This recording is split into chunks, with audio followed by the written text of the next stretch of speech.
जब प्रसाद से हुआ पोलियो का इलाज, आइए जानते हैं इस संस्मरण में कैसे। मैं निजी कार्य से हजारीबाग गया था। रात्रि विश्राम के लिए किसी जगह की तलाश कर रहा था। इसी बीच एक भाई ने कहा कि यहाँ से थोड़ी ही दूर आनंदा विद्यालय में गायत्री यज्ञ चल रहा है, वहीं पर आप चले जाइए। वहाँ पर आपके रहने खाने पीने की व्यवस्था भी हो जाएगी। मेरे पास और कोई चारा भी नहीं था। ये बात मुझे जच गई।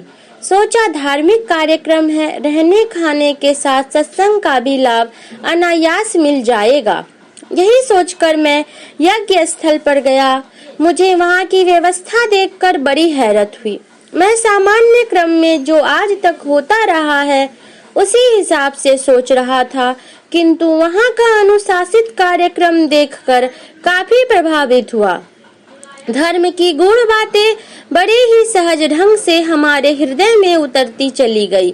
सत्संग से लगा मेरी बरसों की प्यास बुझ गई।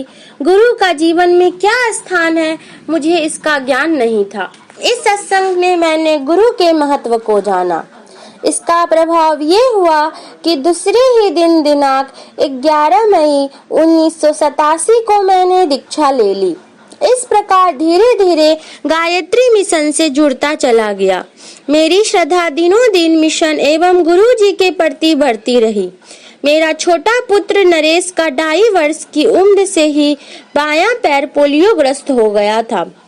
अपनी स्थिति के अनुरूप मैंने उसका बहुत इलाज कराया, किंतु कोई लाभ नहीं मिला।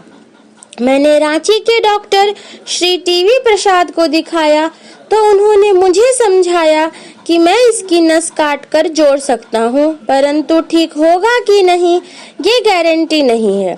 आप आर्थिक दृष्टि से बहुत कमजोर दिखते हैं, इसलिए इसे ईश्वर पर ही छोड़ दीजिए।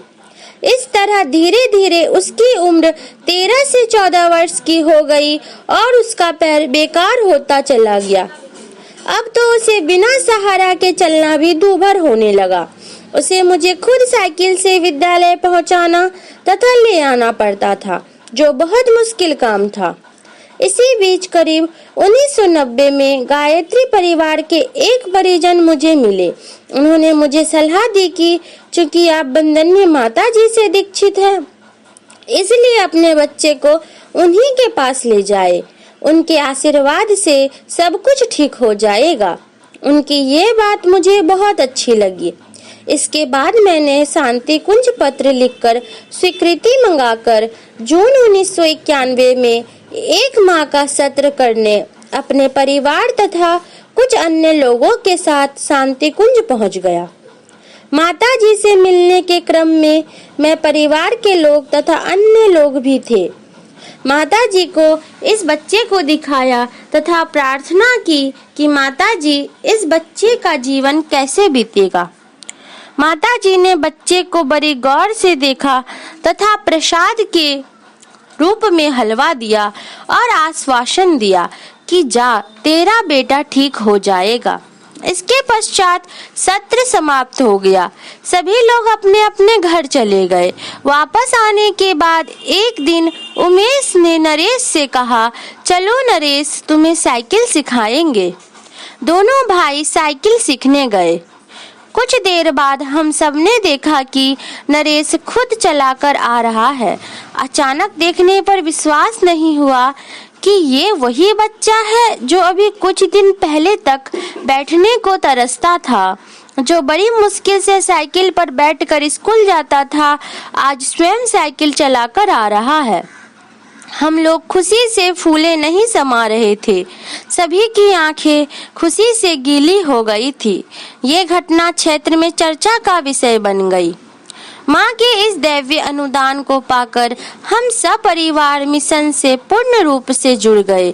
इस तरह से हमने उमेश को सदा के लिए शांति कुंज को समर्पित कर दिया। मैं गुरुदेव को भगवान शिव एवं माता जी को आद्य शक्ति पार्वती मानता हूँ। घर में सिर्फ पूज्य गुरुदेव, माता जी एवं गायत्री की ही पूजा होती।